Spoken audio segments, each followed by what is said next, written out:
I've spent my whole life enduring hardships just to see my child happy on his wedding day. But my son said, "Mom, you can just watch the wedding online." So I poured myself a cup of tea and opened the live stream. Then the screen froze. My daughter-in-law screamed. The sound of a glass shattering. Everything fell apart, right in front of the camera. I just smiled and said nothing. I'm glad you're here. If you're watching this video, please hit like, subscribe to the channel, and tell me where you're listening from. I'm Margaret Turner, 56 years old, living in Seattle. My husband passed away early because of illness. Since then, this house has had only 2 people left in it. My son, Ethan, and me. I work 2 shifts serving coffee to customers through the morning, then heading to a warehouse in the afternoon to pack boxes. Some nights, my legs go numb like stone, but I still make sandwiches and leave them in the fridge, with a sticky note on the box. Eat something warm. Every morning, I stand by the door watching him sling his backpack over his shoulder and walk to the bus stop, thinking to myself, as long as he goes further than I ever did, that's enough. And he really did go far. Ethan studied computer engineering, moved to San Francisco, and before long, his messages dwindled to a few short words. I'm busy. I didn't blame him. Every life has its own rhythm. But with each rushed phone call, I could feel the distance between us growing, like a newly built room separating 2 people not out of anger, but because we no longer spoke the same language of life. Tonight, I called him on video. The screen lit up with my son's face clean-shaven, wearing a gray t-shirt with a spotless kitchen gleaming behind him. His tone was steady, polite enough to sound kind, yet distant enough to avoid being pulled into anything too personal. Emily and I decided to have the wedding in Napa Valley, he said, like reading from an itinerary. I straightened up. When's the ceremony, honey? So I can check for flights. He paused for half a second, then said, Mom, you don't have to fly down. There'll be a live stream, you can watch it online. The words were soft, almost like advice. Yet it felt as if someone had quietly removed a small compartment from my heart. No storm, no noise, just a sharp, burning ache. I kept my voice even. That's fine, as long as you're happy. Yes, he said. I have to get to a meeting. I'll call you later. The screen went dark. The room filled again with the ticking of the clock. I lifted my teacup, took a sip tasteless, already cold, and set it down. I looked around, the wooden chairs, the old dish rack, the frayed curtain at the window. What I saw wasn't furniture, it was the empty seat of a mother on her son's wedding day. When Ethan was little, he once wrapped his arms around my neck and said innocently, "When I get married, you'll sit in the front row to bless me." I remember laughing and teasing. "Then what color flowers should I pick?" He answered right away. "Any color's fine as long as you can see me." Children speak truth without knowing that someday, life sells tickets for viewing from afar. I opened my laptop and typed Seattle to San Francisco into the search bar. Results popped up instantly, rows of flights, each one like a bridge that could cross any distance. My cursor hovered over the Book Now button. My fingers trembled not from age, but because I was asking myself what I was really doing, trying to step into a day where I'd already been quietly categorized as virtual guest. I closed the lid. The sound of the rain seemed louder. I leaned back in the chair, took a deep breath, and tried to tidy up my thoughts. I'm not someone who complains. I'm tired of those phrases, for you, for me. They erode love the way water seeps into wood. I prefer to just look to notice an old pair of shoes by the door, a late utility bill, a half-eaten lunchbox left in the fridge. Those things tell stories clearer than words ever could. And the story now is this. The boy once clutching a football in that old photograph has become a man with a good job, and a woman named Emily Carter. I haven't met Emily much, only a few times on screen, but I've seen enough to know she's polite, direct, the kind of person who believes she knows what she wants. I think Ethan chose well. I want to believe that. But the way he's pushed me to the edges neatly, cleanly, conveniently tells me that his version of growing up has left a hollow space behind. My phone buzzed on the table. A text appeared.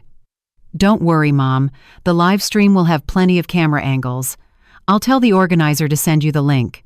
I wanted to reply, "I don't need a link. I need a seat." Instead, I deleted it and typed, "Okay." I went to my room and pulled out a small wooden box from the drawer. Inside were a few keepsakes, Ethan's fourth-grade library card, a ticket from one of his high school football games, a birthday card I'd scribbled during a night shift. I placed his old photo on top, smoothing the edges with my fingers.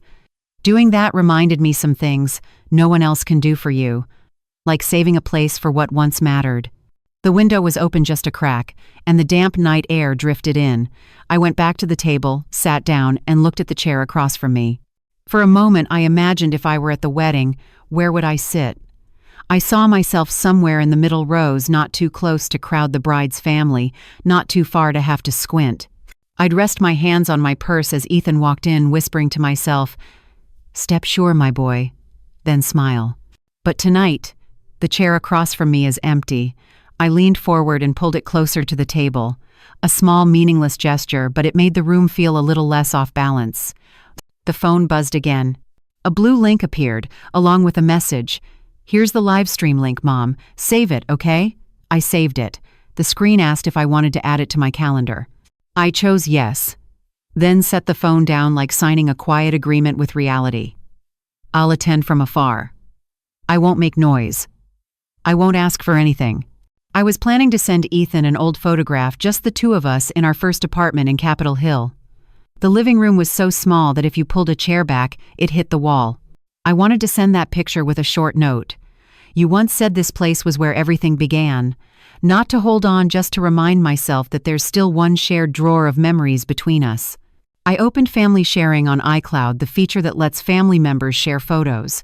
Ever since Ethan set it up, many folders have appeared on my screen automatically, without needing permission. I wasn't snooping. I was only looking through what was needed to find that old photo. Among the carefully named folders, there was one that stood out. Miami, off-site. I squinted. Ethan had never mentioned going to Miami. Off-site, the way young people use it, means a work trip to build team spirit. I clicked it open more out of curiosity than suspicion. The photos appeared instantly. Ethan stood on the sand, his arm around a brunette in a red dress.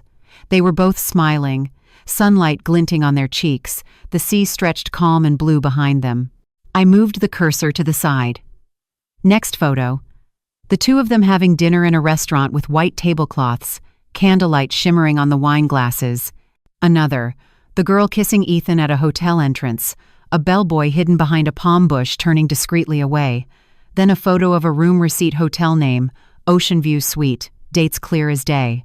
At the bottom, a Valentine's dinner bill, 2 entrees, 1 bottle of wine, a small handwritten note from the server, wishing you both a wonderful night. I looked down at the timestamp, taken 3 weeks before the engagement party. My fingers lifted from the keyboard. The kitchen went silent except for the steady hum of the refrigerator. The screen burned my eyes, but I didn't blink. The woman in the red dress tilted her head, smiling. Ethan's eyes were closed as she kissed him. I zoomed in, his hand resting on her waist, thumb gently tightening. The movement was so intimate, so familiar, that I suddenly felt like a stranger in my own kitchen. I closed a few of the photos and exhaled slowly. My heartbeat steadied. In my mind, 2 paths opened at once and crashed into each other. I understood this much. If I send it, my son will lose his wedding, the woman he planned to marry, his dignity in front of both families. He'll face a storm no umbrella could cover. He'll look at me as the one who lit the match. If I stay silent, he'll step into marriage with a lie, dragging an innocent soul with him. Emily, the gentle girl with the steady gaze, will spend her best years patching a bottomless hole. And Ethan will grow used to deceiving those he loves, until one day he no longer loves anyone enough to feel shame. Is a mother's love about protecting? I asked myself. Or is it about letting your child face the consequences of his own choices? The answer didn't come in words. It came as a weight, like stone in my chest and a cold fear. If I do what's right, I might lose my son. Not his address or phone number, but the unguarded way family looks at one another. But if I do what's easy, I might lose him forever in another way, lose the decency still left in him, lose the spine that keeps him upright as a man. I stood and cracked open the window. A sentence echoed in my head, sounding both like a verdict and a prayer. If you can't learn from advice, then learn from consequence. I turned back to the table, sat down, plugged in the charger. Each movement became precise, almost mechanical. create new folder, name it, keep still. One by one, I saved the photos, the PDF receipts, the booking confirmation. Each click of the mouse sounded like a faint heartbeat. I added labels, arranged them by date, and inserted a text file with one note before sending. Honesty isn't a gift, it's a foundation. If it's missing, stop. I paused, staring at the screen. The first photo I had saved was of Ethan at 10 years old, clutching a football, the one I had scanned earlier tonight. I dragged it to the top of the folder, not to justify what I was doing, but to remember who I was doing it for. I wondered, if tomorrow someone accuses me of ruining a wedding, will I tremble? Maybe.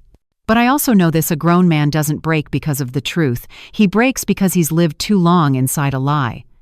I checked each file again, reading the names like a will. Then I added one word to the folder name: keep still, final. My cursor hovered over the compression icon. I created a backup copy and stored it on the external drive. No hurry, no tears. I was just doing my job, arranging the truth so it could stand upright. The laptop exhaled a soft sigh as I closed the lid. I laid my palm on it, feeling the warmth fade beneath my hand. I choose truth, not convenience, I said quietly to myself. The kitchen returned to its familiar hum. I tilted my head, listening. The clock ticked once, then again. I watched the second hand crawl past each mark. Time never stops. It only waits for us to decide what we'll let keep going. When the screen finally went black, I asked myself, who should I send this to? The first name that came to mind was Emily, the girl who always asked questions directly, never dancing around the point. But sending it to Emily would mean throwing her into the middle of a storm while she's still wearing her wedding dress. She's too young to stand alone on a stage without a safety net. I dismissed the thought right away. The second name was Linda Carter. I remembered the first time I met her over video. Neatly combed hair, concise words, a gaze that led straight to decisions. She had said, "I just want my daughter to marry the right man." It wasn't a shrug, it was a vow. Linda is the kind of woman who doesn't avoid disasters. She schedules them, sets them in the right time slot, makes sure they happen under proper lighting, with an exit route planned. If anyone would light the fuse at the right time, it would be her. I nodded to myself. I copied the video file onto a USB drive, one of those small, metal ones, cold to the touch. Then I opened a text editor and typed a single sentence, centered on the page. If you want your daughter to begin with the truth, watch this. No name, no return address. I printed it out, folded it once, and clipped it together with the USB. Next, I prepared another envelope. The recipient, the wedding planner. I looked up an old email and wrote down the planner's office address in Napa by hand. On the note inside, I labeled it Tribute Video Provided by the Bride's Mother. I knew their process for handling surprise content. They'd preview the file, add it to the playlist, and cue it for the right moment after the opening toast. If one cog is already in place, just add another. The gears will turn on their own. I changed into a jacket, took both envelopes, and walked to the post office on the corner. Not because I needed fresh air, but because I needed to release them myself. The rain from last night had left clear puddles along the sidewalk. The sky hung low, as if holding its breath. The clerk behind the counter asked, "Express or standard delivery?" "Express," I said. "Signature required?" I nodded. I watched as each stamp was printed, each barcode pressed onto the envelopes like straight lines drawn across a plan I'd forbidden myself to back away from. Back home, I sat down in the same chair I'd been in that morning. The laptop was still open on the last black frame. I added another layer of protection, made a copy, saved it to an external drive, and placed it inside the small wooden box where I keep things I can't afford to lose. I did everything slowly, carefully, as if preparing a ritual, not executing a plan. People say revenge is impulsive. I don't see it that way. This feels like surgery, an operation to retrieve the son who's lost the goodness that once defined him. The phone buzzed. A notification from the bank. Express delivery payment processed. I turned off the screen. I didn't need another sign to know everything was already in motion. I poured a glass of water and drank it down. In my head, I could still hear Linda's voice. I just want my daughter to marry the right man. I thought of Ethan. If one day he asks, "What did you do, Mom?" I'll answer, "I put the truth in the hands of the one who could stop the music." No poetry. No apology for something that wasn't wrong. By noon, the sky still hadn't cleared. I tidied the table, coiled the charger neatly, wiped a thin layer of dust off the laptop lid. Small gestures to steady my hands. I stood up to make tea, then stopped. Something in the room had shifted. Not the furniture, the feeling. From now on, I wasn't just watching from the outside. I had pushed a stone down the hill. It would roll on its own without my touch. That afternoon, I wrote a short checklist. Key, wooden box, email. I didn't want to be scrambling for things when all of this unfolded. I placed the key to the wooden box in the top drawer. The email I would leave unsent, unless necessary. I double-checked the address label to Linda's home in Newport Beach, confirmed it was correct, then put it away. Napa Valley appeared on the screen like a polished postcard, vineyards rolling down the hills, gravel paths glinting in the sunlight. I set the kettle on the stove and let the water come to a quiet boil. My little Seattle kitchen was neat and still, the faint scent of black tea in the air. I clicked on the livestream link and waited for the spinning icon to disappear. The image settled. Piano music played soft enough to fill the space between bursts of laughter. White flowers arched overhead, and Emily's ribbon shimmered as she stepped down the aisle. Her dress was simple but not plain, flowing just right. Ethan stood beside her, his smile perfectly measured, though his eyes blinked a bit too fast. Linda moved like a director who had already run 5 full rehearsals, pointing, nodding, adjusting the MC's microphone, reminding the cameraman to take one step back. Guests lifted their phones, snapped photos, pulled out chairs, switched seats. The sky was so clear it almost looked fake, like someone had scrubbed the color of the clouds too clean. The camera closed in on Emily's hand, then shifted to Ethan's. 2 rings slid over skin as if they weighed nothing. I leaned back slightly, keeping my spine straight. Each time the lens found Ethan's face, my heart sank like watching someone walk into a swamp believing it was solid ground. I wondered if, when the officiant spoke the word honesty, he could hear his mother's voice somewhere beyond the frame. We didn't need to be face to face. Just once, I wanted him to feel afraid of his own words. The kettle whistled.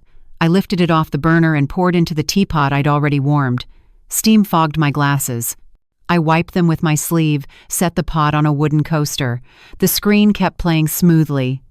The officiant spoke in practiced rhythms, the kind of phrases tested and proven at hundreds of weddings. I raised my cup, took a sip. The tea was strong, not bitter, just enough to keep me tethered to what was happening hundreds of miles away.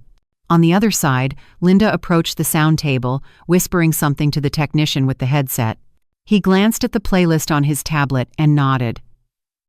Linda checked the cables at the base of the stage, looked over the side monitor. The opening image of the tribute video was already queued up. No one noticed her small movements. Everyone was busy laughing, murmuring, adjusting. I saw her lips form the words, "Right on cue." She returned to her seat in the front row, placed her purse down, straightened the shawl on her shoulders like someone waiting for the music to hit its note. Emily turned to Ethan, her lips moving with soundless words. Ethan nodded too quickly to be reassurance. They exchanged vows by the script, to love, to honor, to stand together, through all circumstances. I remembered teaching Ethan how to say, "I'm sorry," when he spilled his milk as a child, to name what he'd done, and say how he would fix it. Not, "Don't be mad, Mom." I set my teacup down, my fingers brushing the cool rim of the porcelain. The officiant's voice dropped into that familiar, ceremonial tone. "Let us all celebrate them." Applause burst forth, flowers trembling in their vases. The camera zoomed out, revealing the full arch of blooms, the rows of chairs lined up as straight as a ruler. Linda stood first, leading the clapping like a conductor. I could see her breathing steady, shoulders even, chin firm, the posture of someone ready to flip the next switch. A transition. Guests began moving toward the reception area. Servers wove through the aisles with trays of champagne flutes. Name cards sat nestled between flowers and candles. A paper streamer with Jessica and Tyler printed on it twirled softly in the air conditioning. I didn't linger on those details. I waited. The camera cut to the stage inside the reception hall. Soft yellow lights, a microphone stand polished from testing. The cameraman adjusted his focus, zoomed in on the couple. Ethan's hand rested gently along Emily's back, a pose that would photograph well. Linda crossed through the frame, said something quietly to the MC, resting her hand on his elbow as precisely as chalk marking a line. The technician gave a thumbs up to someone off camera. "Ladies and gentlemen," the MC began, smiling his professional smile, "before the dinner officially begins, we have a little gift from—" He turned slightly toward the front row. "The bride's mother, Mrs. Linda Carter." The room's sound rose a notch. Some guests turned toward the cameras, others adjusted dresses, straightened their backs. Linda stepped forward, holding the microphone like someone who'd practiced 100 times how not to let it brush against her clothes. "Thank you, everyone," she said, her voice clear but calm. "I won't say much. There's something I'd like to share with these two." I set my cup down, my hand brushing the table's edge to steady it. The teapot beside me still steamed. A bead of condensation on its lid caught a speck of light. The hall screen darkened for half a second, then a single white sentence appeared against black. "Every beginning deserves honesty." No expression crossed my face. Silence was the only response that could honor what was about to unfold. I pressed my palm against the edge of the table and stayed still. The first image was about to appear. The air in the kitchen grew so quiet, I could hear the second hand of the clock click into the next mark, and I waited. "Emily, my dear," Linda's voice was low and steady. "A marriage must begin with the truth." The stage lights dimmed by one notch. The big screen behind them came to life, and the entire reception hall seemed to hold its breath for a single beat. White letters appeared on a black background. "Every beginning deserves honesty." I set my cup down, the tips of my fingers resting on the wooden table's edge, keeping still. The first frame, Miami flat sand and a blue horizon. Ethan and the girl in the red dress, his arm around her shoulders, both smiling, sunlight spilling across her collarbone. A few polite murmurs rose. Someone must have thought it was an old vacation photo from college.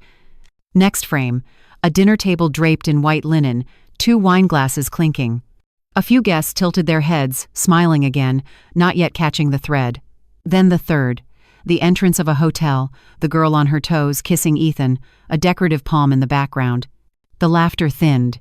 Whispers began to replace it.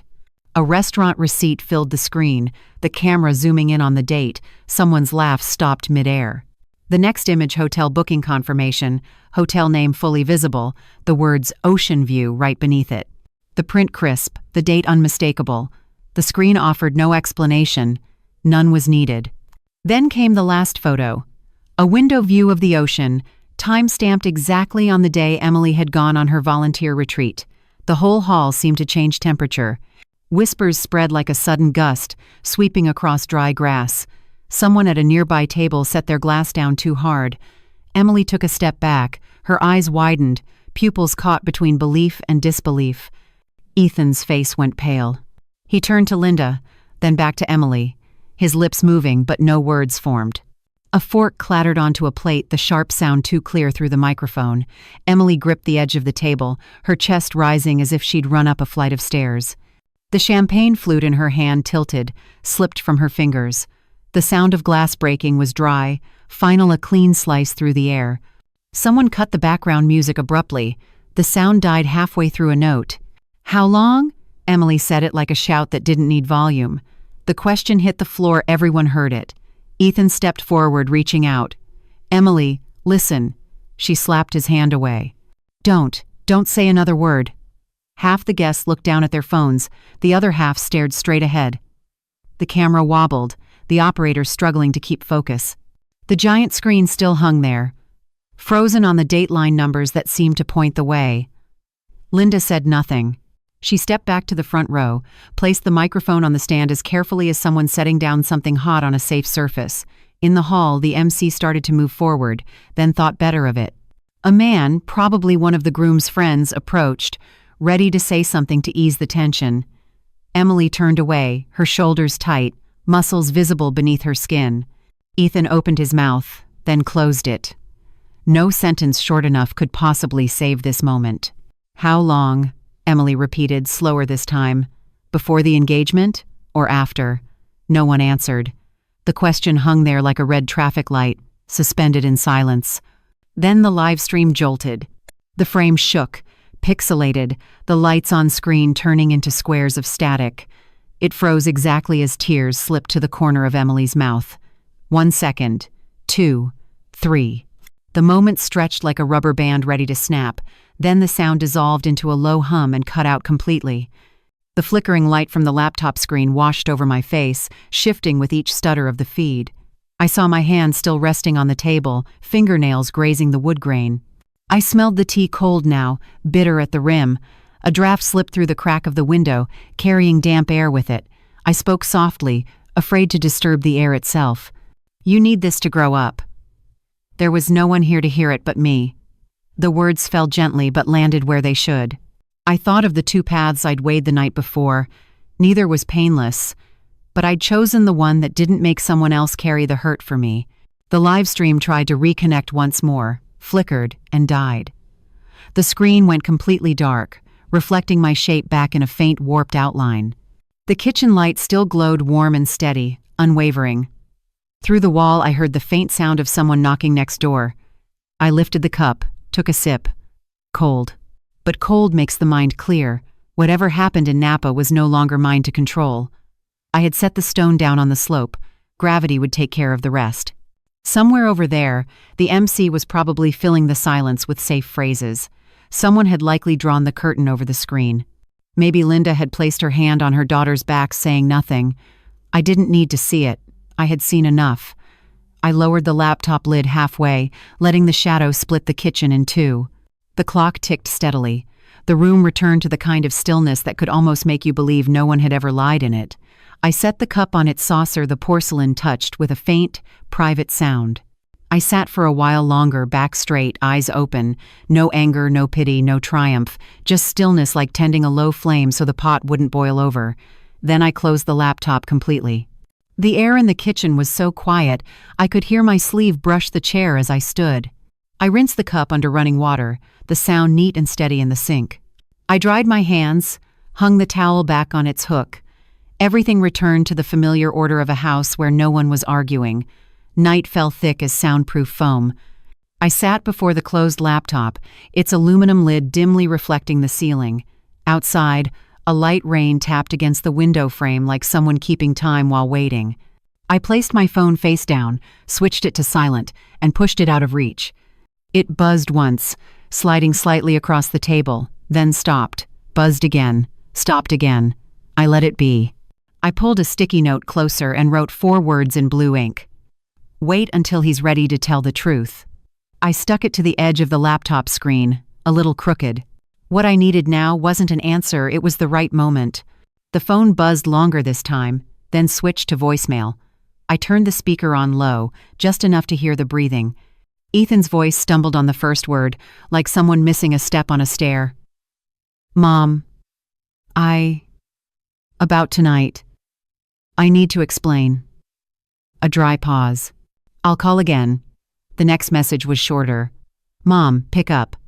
I turned the speaker off, slid the phone into a half-open drawer.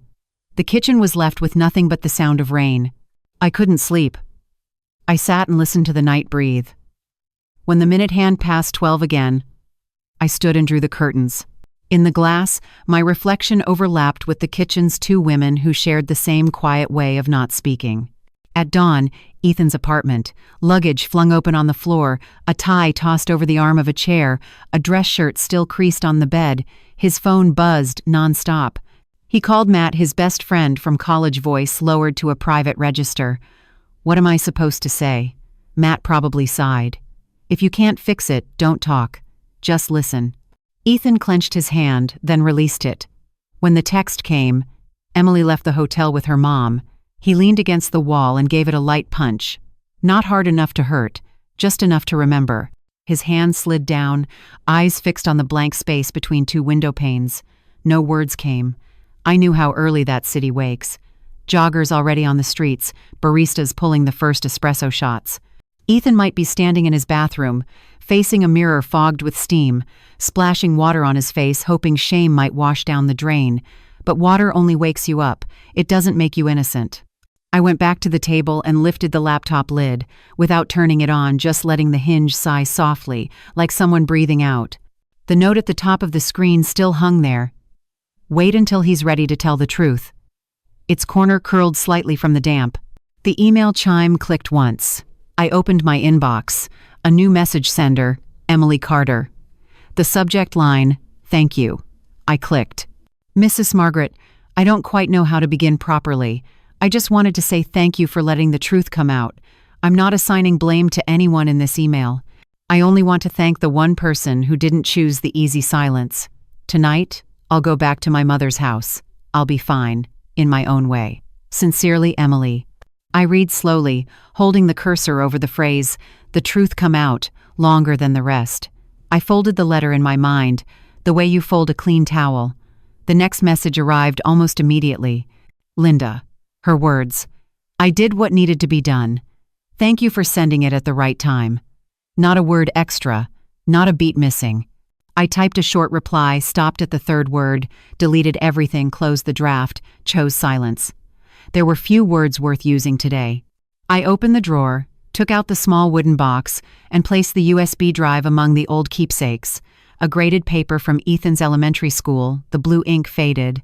A Polaroid of the three of us standing in front of a park sign, a ticket stub from one of his high school football games.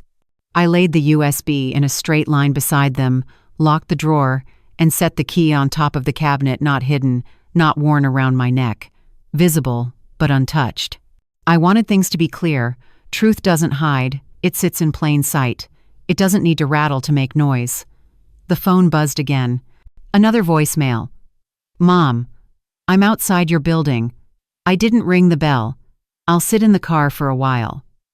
I walked to the window and pulled the curtain aside. On the wet sidewalk, a charcoal sedan was parked close to the curb. The interior light glowed faintly. A silhouette leaned toward the steering wheel, then reclined. I didn't go down. I left him there with the minutes no one can live for anyone else. Time spent alone is both the cheapest and the most valuable part of learning. Before bed, I opened the window a crack and looked down the street.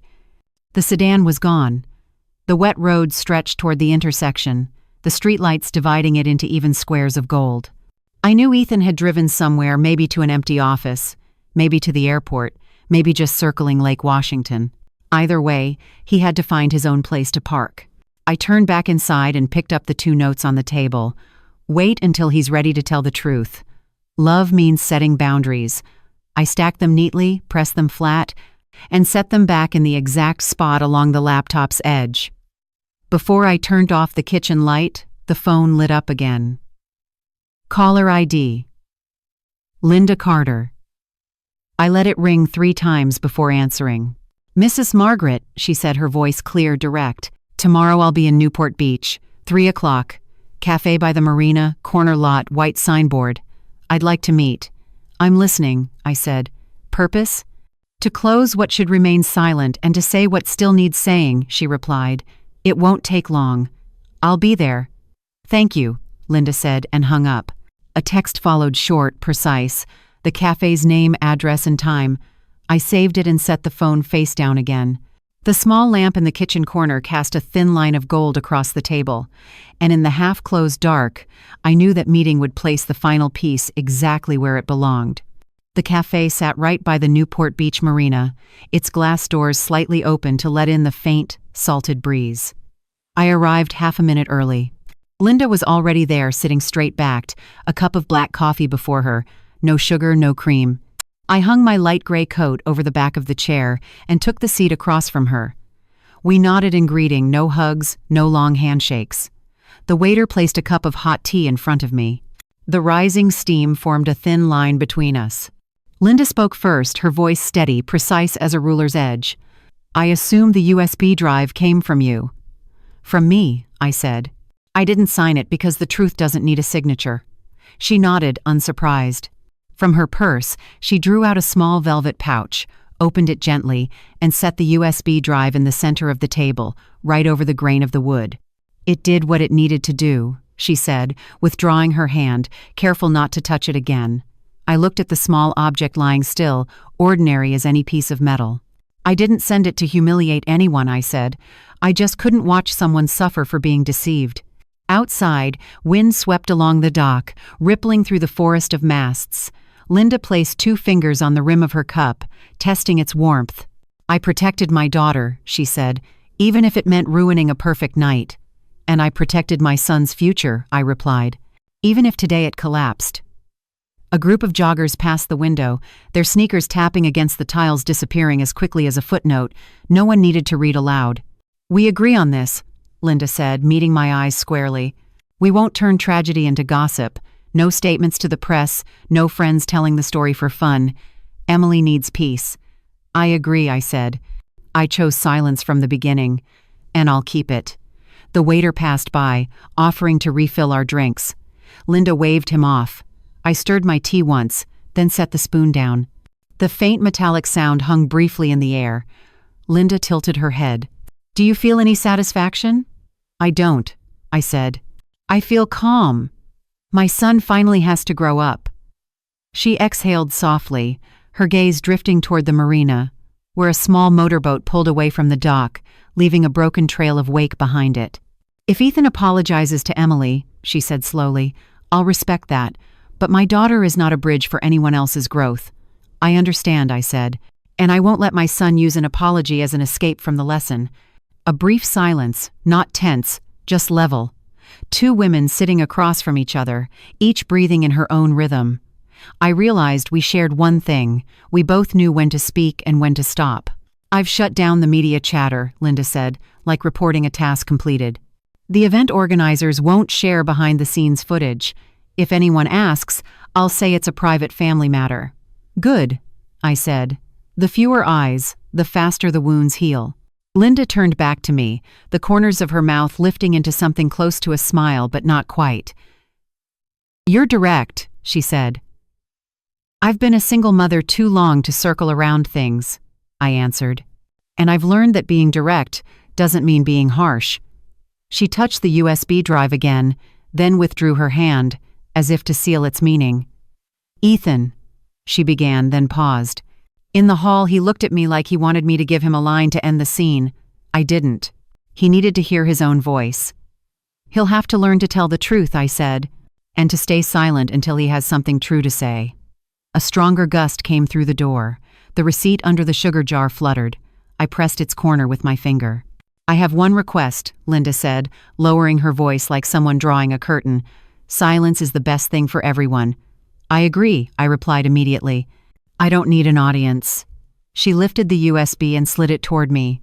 This belongs to you. I took it, slipped it into my bag without looking back.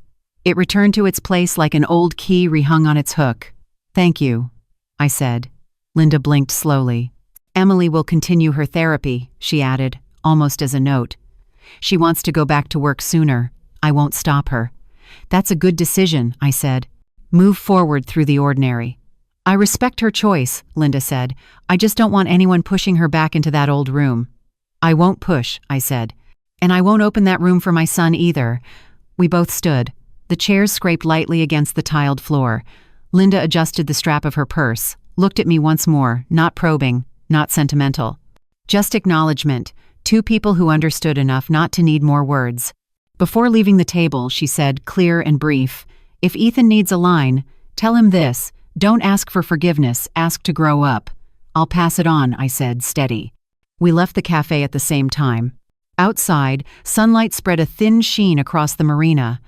The sea breeze lifted the edge of my coat. I slung the bag over my shoulder, feeling the USB settled inside the small pocket like a cold stone. Not heavy, but it had weight. Linda walked toward the parking lot, her stride unfaltering.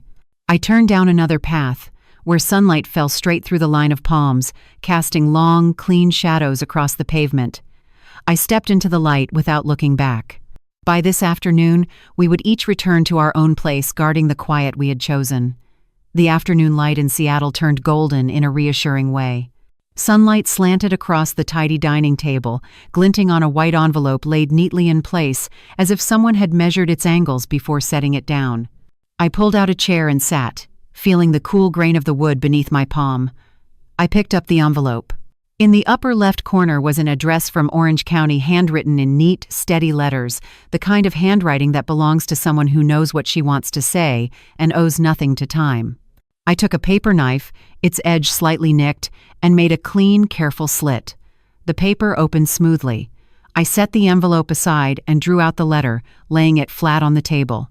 Mrs. Margaret, I'm writing because my email thank you still feels incomplete. Thank you for letting the truth surface on its own without aiming it at anyone, without adding more knives to a wound already deep enough. If not for that video that night, I would have walked into a beautiful room, closed the door, and locked myself inside an illusion. You stopped that door exactly where it needed to stop. I've returned the wedding gifts. I've canceled the deposits that could be canceled. For the remaining financial ties, I'm working with the planner to close them properly. I've begun therapy with someone helping me name what I need and the boundaries I must keep. They say the process takes time. I agree. I have time. I don't see myself as a failure. I see myself as a survivor. I want to start again with ordinary things. Going to the office, eating lunch on time, practicing how to breathe when I'm tired enough. I'll be all right in my own way. If someday you visit California, I'd like to buy you a cup of coffee. Not to talk about that night. To talk about the days ahead. Sincerely, Emily Carter. I read from start to finish, slowly, letting my eyes travel the full weight of each sentence. At the line, "You stopped that door exactly where it needed to stop." I paused. Some sentences are short but heavy enough to steady a whole table. I folded the letter along its crease and smoothed the edge. Set it beside a framed photo of Ethan in college thin, wearing a faded hoodie, smiling at something beyond the frame. I looked at the two side by side, a picture of the son I gave birth to, and a letter from the girl who almost became my daughter-in-law. Between them stretched a thread fine, but real. I opened a drawer and took out a small note card, the kind meant for occasions that don't need many words. I wrote, "Wishing you peace. You did the hardest thing." I set down the pen and stared at the 3 lines until they felt like they belonged to the person who wrote them. Then I didn't put the card in an envelope, didn't stamp it. I just slipped it into the same drawer, beneath Emily's letter, not to hide, to keep. I took the small wooden box with the lock from the cabinet, the old one, paint chipped at the corners. I lifted the lid. Inside lay the USB drive, resting among the small artifacts of a mother's life. Ethan's old library card, a high school football ticket stub, a souvenir coin someone once gave me. I placed Emily's letter on top of the USB. The two fit together perfectly. I closed the box and heard the clean click of the lock. Then I set the key on the cabinet where it could be seen, but not reached for without intention. Back in the kitchen, I rinsed the half-finished teacup. Water ran evenly, tapping against the porcelain with a sound as clean as someone catching their breath after a long run. I washed slowly, not from fatigue, but because there was no reason to hurry. From the window, the sunlight shifted slightly, drawing a short line across the sink. I thought about the coffee invitation. I pictured a quiet cafe in Costa Mesa or Santa Ana, a morning that didn't need to be bright, just clear enough to see the person across the table. We wouldn't talk about Napa. We'd talk about the ordinary things that are hardest to keep, going to bed on time, choosing the right kind of work, new appointments, which friendships to keep and which to let go. I'd let Emily do most of the talking. And when needed, I'd listen as I did today without interrupting, without finishing her sentences for her. I stood, walked to the windowsill, and placed a small tea light there. I struck a match, held it steady long enough for the wax to pool around the wick, then drew my hand back. The flame stood still steady, like someone who has made a decision and no longer looks back. I watched it for a moment, and in my mind words appeared, clear as print. The truth has been put back where it belongs. As for Ethan, he too was beginning a life of his own. San Francisco existed in my mind only through the hurried photos he sent. His apartment looked like a box just lifted off a conveyor belt. I saw 4 taped cardboard boxes stacked neatly, a swivel chair turned away from the window, and a bookshelf gutted clean, leaving behind rectangles of dust. He sent a short message. "I'm taking some time off." No mention of how long. I read it and nodded to myself, like signing off on a simple request to breathe. A few days later, a new address appeared on my screen. Austin, a rented studio apartment, month to month. Dark wood floors, 1 bed, 1 table, 2 armless wooden chairs. The fridge held milk, eggs, a few takeout containers. The window looked out over the parking lot of the complex. Ethan sent photos as if sending coordinates. "I'm okay." I didn't ask what kind of okay. I looked at the bare table, the bed without a quilted blanket, and understood sometimes people need very little to begin again. He said he was seeing a specialist every week. I didn't ask what field. I only asked, "Are you able to talk yet?" He took a long time before replying, little by little, after a hard process. I didn't offer any exercises or send borrowed words of advice. You can't climb a mountain on someone else's phrases. One evening, another photo arrived. His notebook open, bullet points rough and uneven. Fear of judgment lying before being found out. Rationalizing using work as an excuse. Hiding from myself, staring at a screen until it passes. I set the phone down on the table, fingertips brushing the wood frame. Outside, a leaf from the garden touched the window pane and quivered slightly, like someone tapping once, softly. The day he showed up at my door in Seattle, the sky was thick with clouds.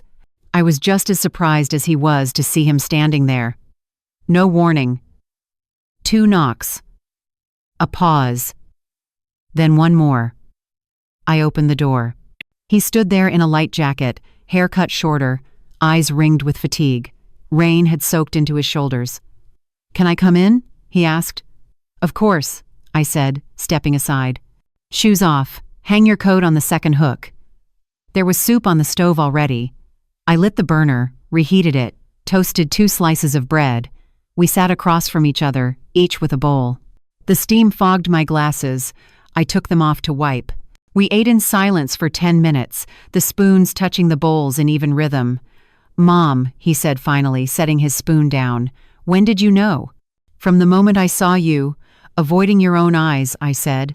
"On the screen, at the wedding. I didn't need anyone to tell me." He nodded, like someone signing a certified letter. "Why didn't you say something earlier?" he asked, eyes steady. "Because if I had, you would have denied it." I kept my tone soft but not small. The truth wouldn't have. And life, you have to face it with truth. He looked down, tracing the wood grain with his finger. "I got used to using promises to buy time," he said, his voice roughening. "Promises to fix, to explain, to make it the last time. I use those words like a return ticket. From now on," I said, "don't ask for forgiveness. Ask to grow up. And ask here means asking yourself, not begging anyone else." He lifted his head. For the first time in a long while, his eyes met mine without flinching. Then he broke down, falling into my arms like a child, exactly the way he used to when his favorite team lost a game. I said nothing, just stroked his hair gently. Finally, I spoke. "To know you were wrong, to fix it, that's no longer a mistake. That's a lesson. Be strong and stand up again, my son." We cleared the table together. He washed the dishes, I dried them. Small gestures enough to bring the kitchen back to its familiar rhythm. When we finished, he leaned against the fridge, pulled out his phone. "I need to text Emily," he said, not looking at me. "That's up to you," I answered. He typed, paused, erased, typed again. Finally, he handed me the screen as if submitting something for approval. "Thank you for not enduring what you didn't deserve. Period." I nodded. "That's enough." He hit send, set the phone face down. A while later, it buzzed, but he didn't flip it over. And I didn't ask. Before leaving, he turned on his laptop and deleted a folder full of photos. I didn't look, but I heard the steady clicks, like shears trimming grass. Then he opened his notes app and added an entry. "Review Miami expenses." Another. "Sign up for library volunteer shift Saturday." He looked up. "There's a library near my place in Austin. They need weekend help shelving books." "Do it," I said. "Show up on time. Leave on time. Don't make promises to anyone except your own schedule." He nodded. "We didn't say I'm proud of you or keep it up." I brought him the light raincoat that still hung by the door. He put it on, checked the hood, zipped it halfway. At the kitchen doorway, he stopped and turned. "I won't go back to who I was," he said. His voice was steady, not loud, not trembling. "Don't say it," I replied. "Let time say it for you." He nodded, stepped back, and walked out. I heard the soft click of the closing door, the brief whisper of wind through a crack, and then stillness. I stood there for a moment, listening as the house absorbed the new emptiness. On the table, 2 bowls sat upside down, already dry. On the windowsill, the candle from the day Emily's letter arrived lay quiet, its wax darkened.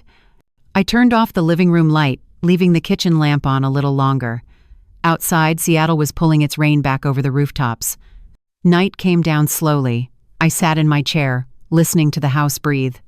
No more questions in my mind, only one clear feeling, printed like a line of type. The lesson of the one who remained has begun. No syllabus, no shortcuts. Just tomorrow, and the day after, and a short handwritten list. Show up on time, speak less, follow through. I took a deep breath and turned off the kitchen light. At the door crack, the wind slipped through again, thin as a thread tied to someone who's finally learned to stand still. But I still had work to do, still had promises to keep. I booked a flight to John Wayne Airport on a quiet Monday morning when few people were traveling. The cafe Emily had chosen sat on a low-traffic corner, its white walls and wide glass windows catching the silhouettes of trees like paper cutouts. I arrived 10 minutes early, picked a table by the window, and ordered tea. I checked my watch, not impatient, just waiting. When the door opened, I recognized Emily instantly from her first step. Compact frame, light blue shirt, hair tied low, eyes direct but careful. She paused briefly at the counter, ordered a black coffee, then walked toward me. "Good morning, Mrs. Margaret," she said, her voice calm. "Good morning, dear," I replied, standing up. We shook hands. Her hand was warm, her grip steady. When we sat down, there was a brief silence. The server set her coffee on the table. The sound of ceramic meeting wood was clean and sharp. I noticed a thin ring on her middle finger, not a wedding band. She folded her hands together and began. "Thank you for coming," Emily said. "I wanted the meeting in my letter to be real, not just polite words." "I wanted that too," I said. "I didn't bring advice. I brought time." She nodded, her eyes softening slightly. "I'm still in therapy," she said simply. "I'm back at work. I run in the mornings around my neighborhood. I'm fine, meaning the days pass without being pulled off track." I smiled faintly. "That's good to hear." "They're the things I need," she said. "And you? How are you?" "I make my tea on time." I opened my windows more. I looked outside, the leaves flickered gently in the breeze. "I'm learning not to check messages too quickly." "That's a good one," she said with a smile. We didn't talk about Napa Valley. We didn't need to. Two people who had witnessed the same room from opposite sides. I asked about the project she was working on. Emily shared a few details. New coworkers, fewer meetings, a manager who spoke little but kept his word. The way she spoke reassured me she was choosing carefully what to keep in her mind. After a moment, she touched the rim of her cup and lowered her voice. "Do you regret it?" "I've thought about it a lot," I said. Then I asked myself if I stayed silent. Who would pay the price? Not me. That wouldn't be fair. I shook my head. "I don't regret it. I'm sad, but sadness is something that leaves." She exhaled long, light as if setting down a heavy bag. "I'm sad too, but I don't want to make a profession out of sadness. I want to leave space for other things." She paused. "I got Ethan's message. Very short. Enough for me to see which way he's heading." "I know," I said. "He sent me 2 words moving on. I keep it on my phone, not pinned." She smiled. "Not pinning it, that's a beautiful choice." We both fell silent for a moment to drink. The coffee grinder whirred at the counter, then stopped. Outside, a cyclist passed by, his shadow gliding across the sidewalk. Emily reached into her bag, pulled out a thin envelope, and slid it toward me. "I reprinted the letter I sent," she said. "I'd like you to keep a paper copy. Sometimes I trust paper more than email." I took it, not opening it yet. "Paper holds the scent of decisions," I said. "Thank you." She looked me in the eyes. "You didn't humiliate anyone. You gave the truth to the right person at the right time. That makes me respect you." "I didn't want to add another wound," I said. "I just wanted to stop a door." "And you did," she said, nodding slowly. We shifted to smaller things.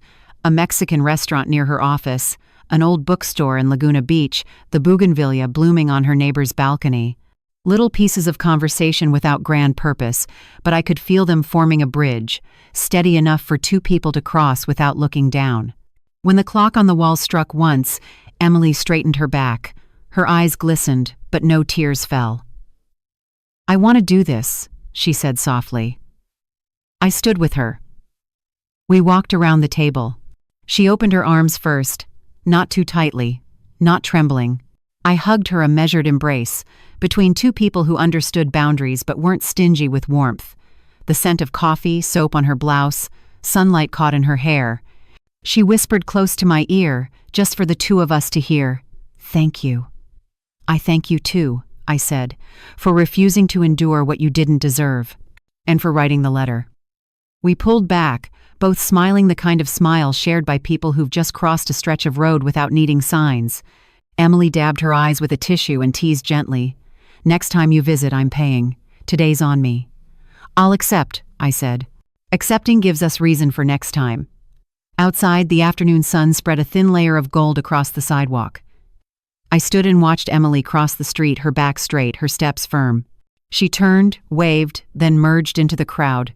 I held the envelope in my hand, feeling the paper inside light, like a steady heartbeat. I didn't open it. I slipped it into my bag and walked toward the parking lot. Above me, the Orange County sky stretched clean and even blue, showing no trace of the night before. I drove slowly, window cracked, letting the wind in. No music. Just the soft sound of the engine and the quiet satisfaction of having fulfilled a promise written by hand. Early summer in Seattle felt as sharp and clean as a sheet of paper just pulled from the stack. I opened the kitchen window, and the scent of climbing roses drifted in light as a towel warmed by the Sunday. A thin beam of sunlight traced a golden line across the wooden table. I took a cloth and wiped along the grain. The water stains from last night vanished completely, as if they'd never been there. The cabinet beside me clicked softly as I pulled it open. Knives, spoons, forks, everything in its place. I shifted a few items, closed the drawer, and heard the latch snap shut, neat as a small confirmation. My phone buzzed once. I picked it up. A message from Ethan, just 4 words. "I'm still moving forward." No ellipsis, no emoji. A sentence as compact as a stone resting perfectly on a slope. I smiled, didn't reply right away. I set the phone on the windowsill, letting the sunlight touch it for a moment, as if drying the last damp trace of fear. I boiled water and set the kettle on the stove. The blue flame was small and steady. When the water began to bubble, I dropped a tea bag into the pot and waited for the brown to bloom clear, then deepen. Steam rose, brushed against the curtain, making the fabric tremble slightly. A breeze slipped in through the porch, lifting the hem of the curtain like a hand passing gently by without touching. The phone buzzed again. I glanced over, still Ethan. This time, a blurred photo, a row of books at the library, spines lined up straight, a small sign listing the weekend volunteer schedule. No words. I set the phone down again, not enlarging the image. I already knew enough. Turning back to the kitchen, I set my cup on the table, the porcelain giving a soft tap against the wood. The breeze carried the scent of roses and tea together, fresh and warm. I looked around the room, every object where it belonged, chairs tucked in, towel on its hook, the key to the wooden box on the cabinet, the yellow note that read, "Love is knowing where to draw the line," lying neatly beside the screen. Nothing demanded explanation. I didn't wish for what had passed to disappear, nor did I want to hold on to it as a story to be retold. I wanted it to settle so that when the wind came through, the dust would lift more easily. I understood a little more about love. It isn't about proving you're right, it's about daring to open the window. I lifted the cup again. The tea was still hot. I turned toward the window. The sky was a tender blue, like a page waiting to be written on. I exhaled, slow and deep, feeling my chest expand just a bit more. "I didn't burn any room down," I said softly, as if to the flowers, the light, and the invisible things that had helped me keep my back straight. "I only opened the window and let the wind do the rest." The story you just heard is fiction, but every breath, every silence in it touches something real, that sometimes love isn't about holding on, but about letting go at the right moment and letting the truth do its work. Names and details have been changed to protect the identities of those who might be recognized. We tell this story not to glorify revenge, but to remind you that some battles have no winners, only people brave enough not to bow to deceit. Margaret Turner didn't scream, she didn't destroy. She simply opened a window and let the wind carry away what had rotted. She didn't seek justice with a hammer, but with the quiet resolve of someone who knows how to set things right. And sometimes, that is the greatest strength a person can have. If you've ever had to choose between silence and truth, leave a comment below. And if you believe that saying enough is also a form of love, share this video. Because somewhere, someone may need to see that silence at the right moment can save a soul. Don't forget to subscribe because here, every story is a crack where the light gets in, a place where justice isn't loud, only the steady breath of those brave enough to live honestly, even if they must do it alone.